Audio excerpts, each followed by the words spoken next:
Bienvenidos amigos a Pulso Económico y Político. Soy José Luis Velasco y estamos aquí con Lalo Reyes Escamilla.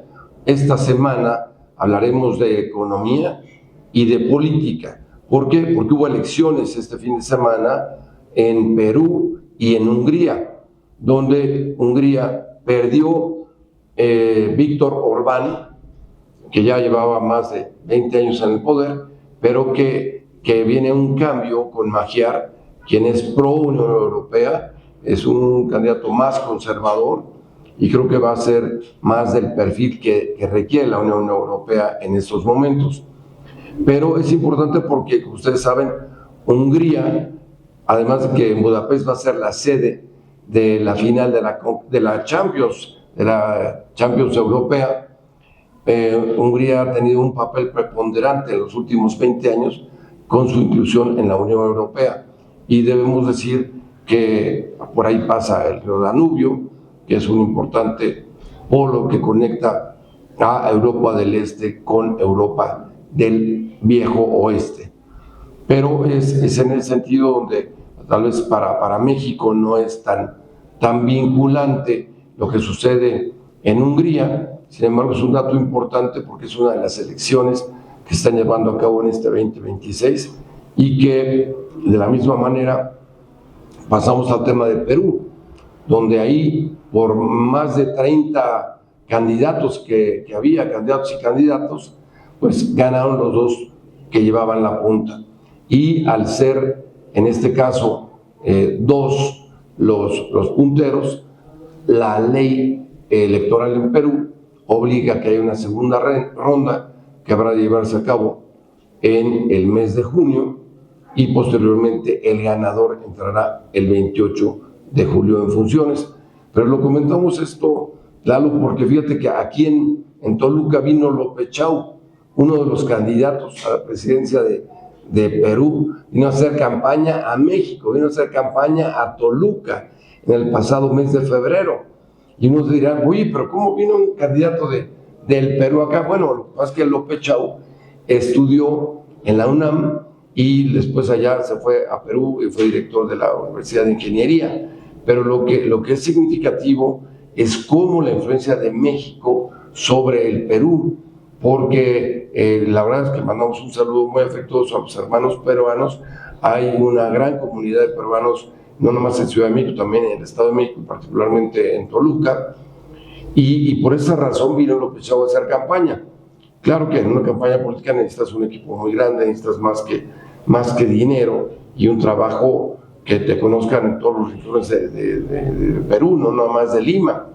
Entonces, eso obedeció a que los punteros, en este caso Keiko Fujimori, que quedó en primer lugar, y en segundo lugar López Artiga, que ya él había sido alcalde en Lima y que de alguna manera pues, Lima, siendo la capital, pues llevaba mano, y la Keiko Fujimori, hija de Alberto, pues de alguna manera también es un apellido muy, muy conocido, y a veces dicen más vale malo por conocido que bueno por conocer. Entonces, son esas muchas razones por las cuales hubo ese resultado en Perú y en Hungría. ¿Qué opinas, mi querido Lara? Pues bueno, sin duda alguna, Hungría, si bien es cierto que sí estamos un poco alejados de nuestra región, que es donde estamos actualmente, en nuestro país, pues nos dicen muchas cosas, ¿no? Primera, claro que hubo un hartazgo muy marcado a 16 años de gobierno, este personaje Orbán, sí, y que salieron a participar más del 80% hubo el 80% de participación ciudadana, y la mayoría de ellos pues fueron el voto joven. ¿Qué nos dice esto? Pues bueno, en primera, que los jóvenes también han volteado a veces incluso a un esquema económico y laboral hacia Europa y no tanto hacia Rusia, ¿no? Que el presidente que perdió la elección, pues bueno, él había decidido tener un bloque más con Rusia, con el gobierno actual ruso, y que bueno, los jóvenes tomaron, como en muchas otras ocasiones, el poder de su país, salieron a ejercer el voto, y yo considero que también es algo que aquí en nuestro país deberíamos de incentivar, ¿no?, a las y los jóvenes que estén convencidos que sí pueden hacer el cambio y que hoy este país es un claro ejemplo, y por muchos otros esquemas también muy marcados, ¿no? El esquema de corrupción, el esquema también de que busca el presidente ganador, busca tener un contexto mayor con Europa, pro Europa, y además que eso habla también de las propuestas que convenció sobre todo a las y los jóvenes, y donde vemos que en algunos otros países, o hablando en América Latina y el Caribe, pues la verdad es que las y los jóvenes han estado en un esquema pues muy poco participativos, y aquí en nuestro país, pues bueno, nos dicen los datos que aproximadamente el 2% de la población son los que, el 0.2% son los que verdaderamente participan, ¿no?, en alguna vida política, no solo de partido, sino en alguna asociación civil, en algún sindicato, en algún partido político, en algún área de gobierno. El 0.02% que es nada, ¿no? Entonces, creo que pudiera ser un buen punto para ver si podemos contagiar en otras latitudes y que pueda ser un cambio, ¿no? Creo que eso, hablando un poco de Hungría, maestro, es lo que podría opinar. Y pasando un poco al Perú, pues bueno, tenemos que partir de que el Perú, pues bueno, es un país que ha sufrido pues crisis política ya durante bastantes años, y en donde también hemos visto que han habido muchos presidentes y que los presidentes pues no han concluido su periodo constitucional. Entonces sí nos habla de que, pues bueno, Perú es un foco rojo a nivel internacional, y con la participación de más de 30 candidatos presidenciales, pues sí nos habla de que en efecto, pues nadie va a poder, o es muy complicado que puedan obtener el 50% cuando la votación pues está muy dividida, ¿no?, muy fragmentada. Y pues los principales candidatos de la familia Fujimori, pues bueno, claro que llevan ventaja porque llevan toda la vida participando, y que a las pequeñas minorías ahí no se les ve pues realmente pues, con mucha fuerza, ¿no?, con mucha participación. Creo yo que el Perú es un gran país sin duda alguna, que claro, como usted bien lo dijo, sigue muchos esquemas de México, y algo a rescatar, que uno de sus candidatos pues copió el tema de López Obrador, de abrazos no balazos, y que por supuesto que a título personal consideramos que pues una muy mala campaña, muy mala frase, y que sin duda alguna no conoce el contexto que ha sucedido en nuestro país, que la delincuencia organizada, el crimen, pues creció por ese tipo de esquemas de diálogo, y que la sociedad pues entiende, sobre todo los criminales no entendieron. Entonces, pues bueno, sin duda alguna el Perú es un punto de análisis muy importante, maestro. Sí, ya lo decíamos que económicamente hablando, la inversión china en Perú es muy importante, sobre todo allá en el puerto de Shanghái, que está en Perú, y donde los chinos tienen prácticamente la mayor inversión en ese puerto que está detonando el comercio internacional hacia China. Pero de la misma manera, el tema político, como tú bien mencionas, Perú no nada más es Lima, sino en ese tipo de habitantes que tienen en todo el Perú, pues debemos reconocer que hay una gran población también de origen indígena, y que se está polarizando todos estos temas. A lo mejor la recomendación, digo, ¿quién soy yo para recomendar? Pero es de que haya menos candidatos, porque de esta manera se pulverizó el voto y solamente quedaron como con el 16 y 17% que Fujimori y López Aliaga. Entonces, ahí valdría la pena que si copian algo de México, copien lo mejor, no copien esas frases, y tampoco copien un sistema que está probado que no funciona. Yo creo que vale la pena que reduzca el número de partidos políticos y candidatos para que puedan tener una mayor concentración de votos. En los pocos que ustedes saben, en los Estados Unidos hay solamente 2 partidos, pero que es una democracia finalmente. Entonces, México tampoco es el gran ejemplo a seguir, pero hay quien va a copiar, que copie lo mejor y no lo peor.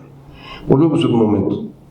Muchas gracias. Estamos en Pulso Económico y Político. José Luis Velasco con Lalo Reyes Escamilla.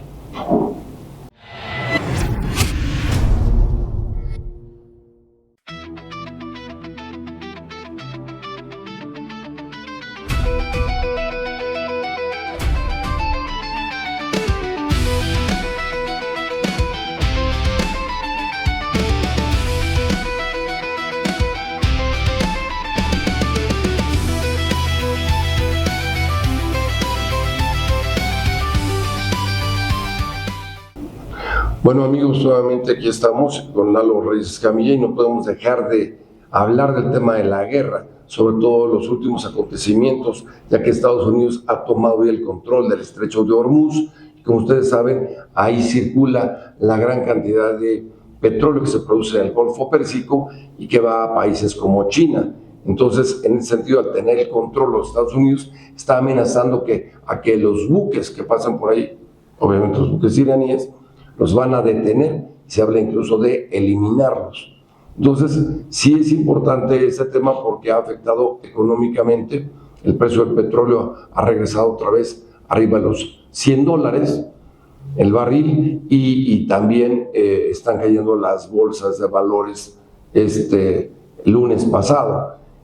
Por lo cual debemos nosotros tomar nota porque estas semanas de abril vendrán acalorándose más en estos temas del conflicto bélico en esa zona del Medio Oriente y cómo tampoco debemos dejar pasar lo que suceda en Cuba o en México, donde se prevé que una vez que quede terminado este conflicto bélico, los Estados Unidos tomarán el tema pendiente de Cuba y de México. Pero lo comentamos porque tiene que ver con el tema político y económico. Y Lalo, ¿qué me comentas en ese sentido? Pues bueno, sin duda alguna, el efecto Donald Trump, pues sí pues sigue siendo un tema que nos pega en todos lados, ¿no? En un esquema económico, pues dirán las familias mexicanas, pues nosotros qué tenemos que ver entre Irán y Estados Unidos, nosotros estamos de este lado. Sin embargo, pues bueno, podemos ver que, como lo dijo usted, el precio del petróleo, bueno, ya subió por barril y al mismo tiempo hemos visto los combustibles cómo están de manera constante subiendo. Creo que es un error lo que la Presidenta de la República mencionó también en las pasadas mañaneras, en una de las pasadas, que decía, bueno, a ver, si está en 30 pesos el precio del combustible premium, pues utilicen Magna en un esquema, pues no necesariamente eso, ¿no? Yo creo que un jefe, en este caso la jefa de Estado, tiene que ir más allá y que esto nos va a repercutir pues en un esquema meramente local, en un esquema microeconómico, pues en los bolsillos, ¿no? Y no se diga, además, el esquema de lo habitual, la canasta básica, los combustibles, los fletes, el transporte, y que todo eso nos está afectando de manera pues directa a los bolsillos de las y los mexicanos.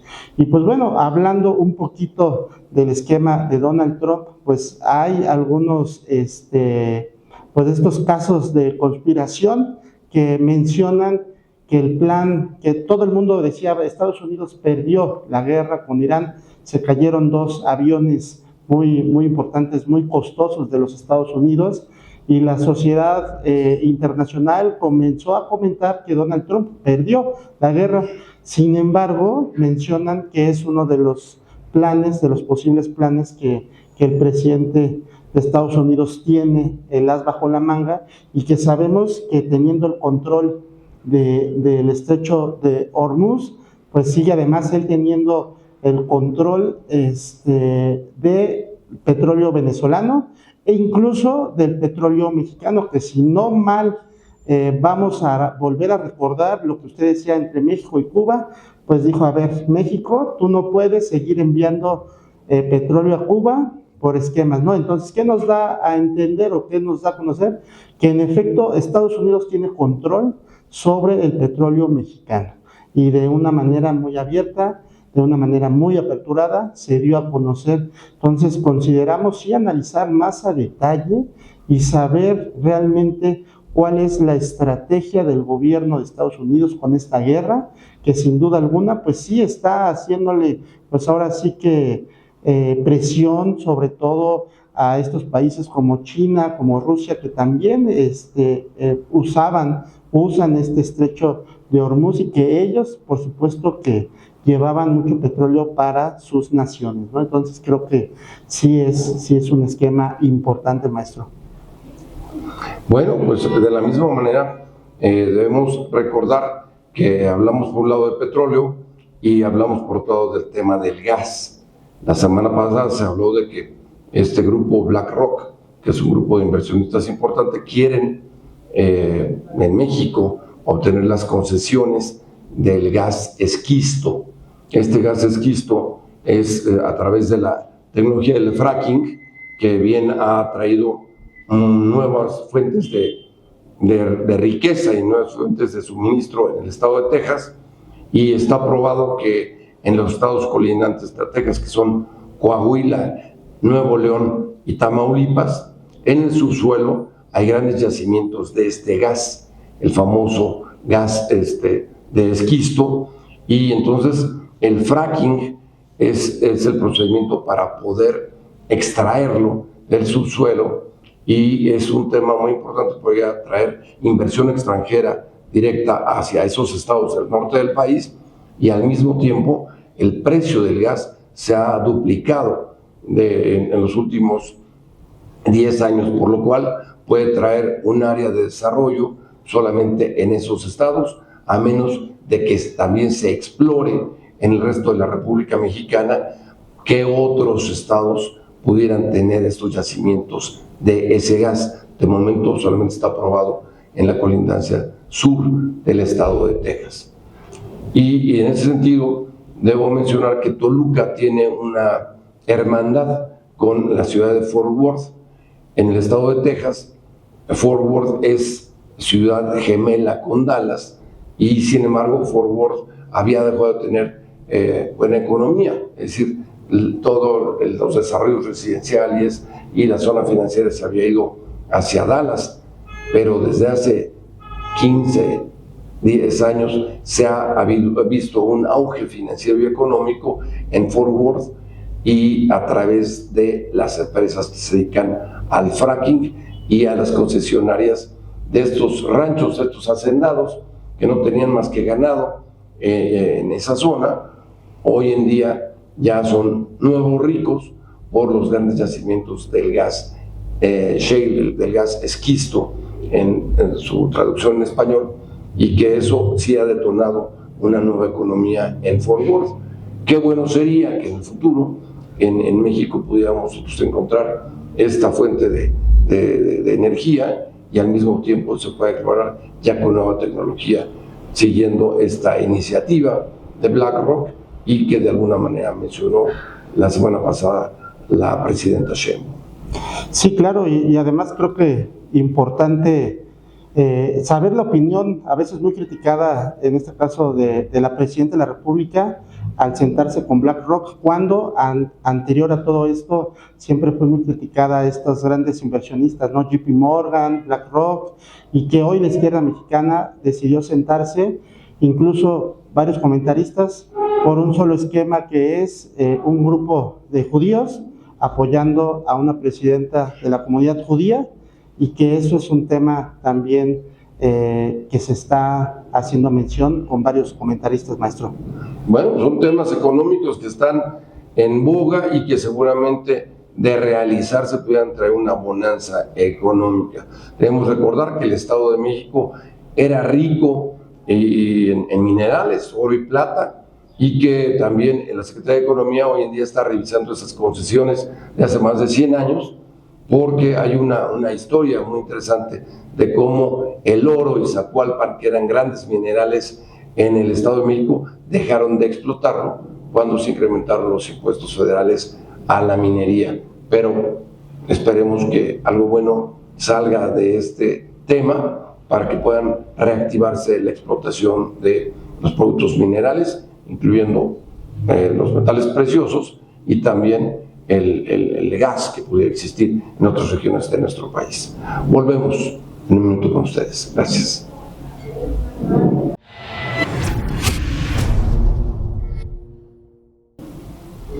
Gracias, amigos de Pulso Económico y Político.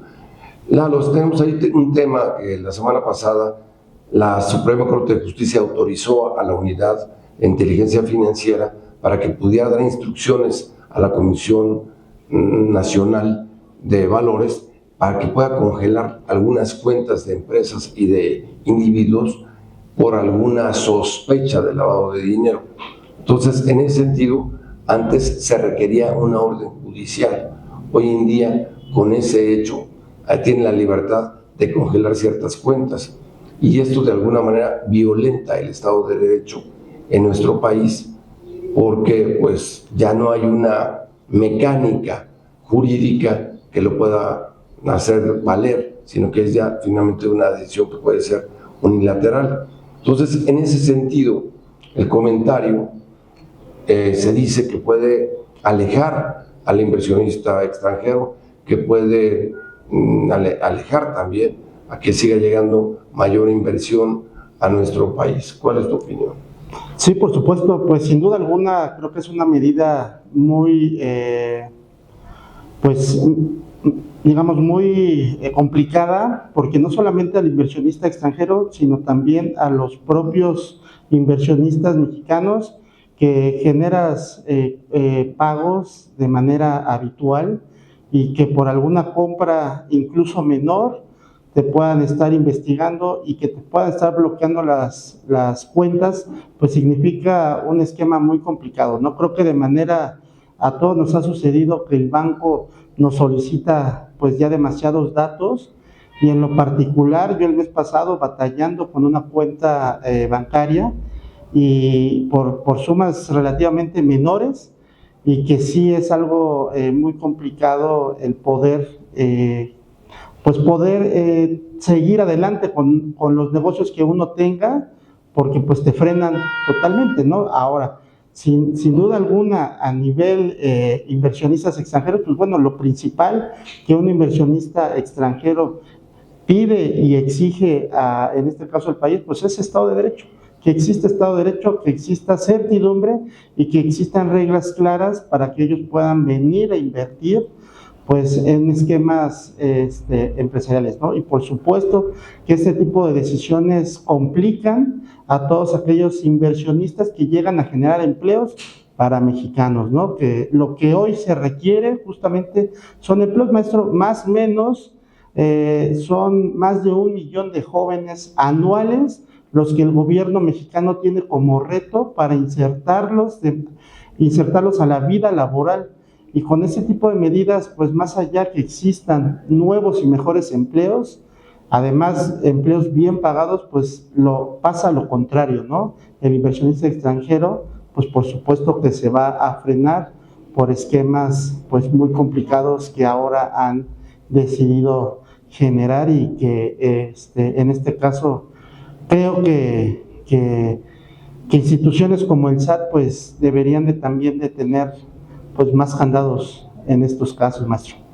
Bueno, ya hablas tú de 1 millón de jóvenes al año que están buscando empleo, y anteriormente teníamos la válvula de escape, que era que se podían ir a Estados Unidos a buscar trabajo en Estados Unidos y Canadá. Hoy esa válvula está cerrada, y entonces eso obliga a que los absorba el sistema económico mexicano, y eso no es fácil en una economía que no crece, y yo no creo que vaya a crecer más del 1% este año, pero finalmente estamos dando opciones de que se generen empleos en el sector de energía, en el sector del gas, y de la misma manera en nuevas energías verdes que pudieran ser altamente empleadoras. Pero, mientras tanto, ese es un problema tanto educativo, tanto como de empleo, que de alguna manera le pega a la economía. Entonces, en lugar de estar en el círculo virtuoso, nos vamos al círculo vicioso, que obliga a que estos jóvenes, al no encontrar empleo, pues a qué se van a dedicar, a buscar empleos online o tal vez a delinquir. Y ahí es donde reversa al Estado de Derecho, y le damos reversa al tema económico, y alentamos la inseguridad que se vive en nuestro país. Y si bien, hablando de este tema, como recordarán, el pasado mes de febrero, que estuve allá por la madre patria, resulta que me dieron otro dato también muy importante.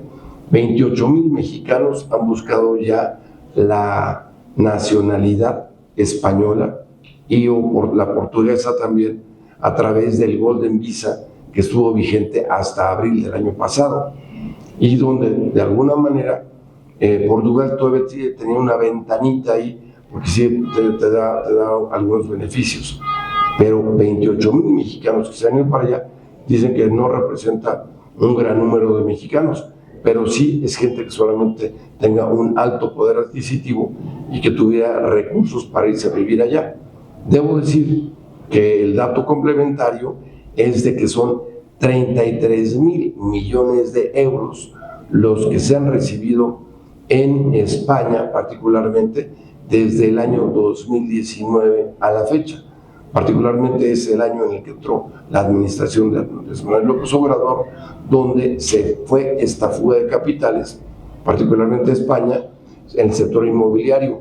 En España es en Madrid, en Valencia y en Barcelona, donde de alguna manera se compraron inmuebles en varios barrios, sobre todo en el barrio de Salamanca, y hoy en día vemos en internet cómo se están ofreciendo en renta esos departamentos, incluso aquí en México, para quienes quieren ir a vivir allá temporalmente, a pasar el verano, etcétera.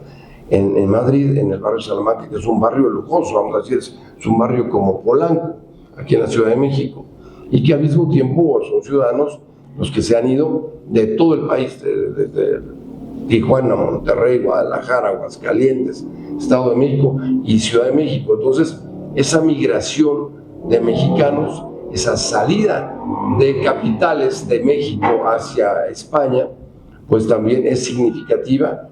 Y si en este momento abordamos este tema del congelamiento de las cuentas, pues entonces pudiera haber mayor salida de recursos. Y como tú bien dices, abro mi app de un banco español, abro mi app de un banco en un paraíso fiscal y ya nada más hago mi transferencia para las necesidades exclusivamente básicas en un banco mexicano para pagar la nómina, para pagar los gastos corrientes, pero entonces con esta medida la salida de capitales se alienta y ya nada más con una transferencia internacional se mantiene estrictamente lo necesario en México. ¿Cómo ves? Pues bueno, yo considero que al mismo tiempo lo que menciona con el dato de España, pues hablemos sobre lo que es la migración altamente calificada o la fuga de cerebros, ¿no? No solamente mencionamos hace un momento que 1 millón de jóvenes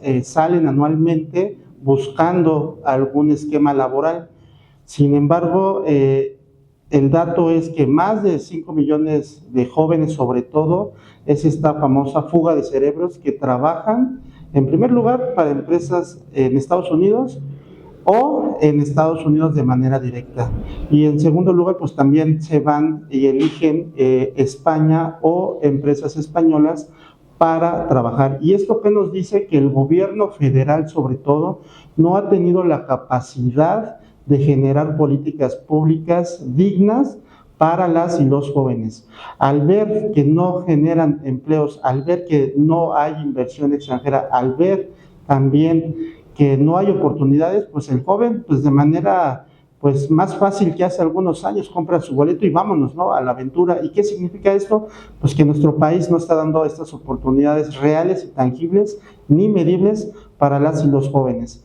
¿Qué significa? Pues no vamos a hablar de partidos políticos, pero sí de poder comparar nuestro país con las principales potencias, y ahí claramente nos van a mencionar que hay que invertir en educación, en ciencia, en tecnología, en apoyar a las y los empresarios, a emprendedores, y que no estemos sobrecargando solamente pues las arcas del bienestar, maestro, ¿no? Que si bien es cierto, sí ayudan a los más desprotegidos, pero no impulsan pues a los sectores productivos o a las y los jóvenes que buscan en cierta manera algún empleo o algún emprendimiento.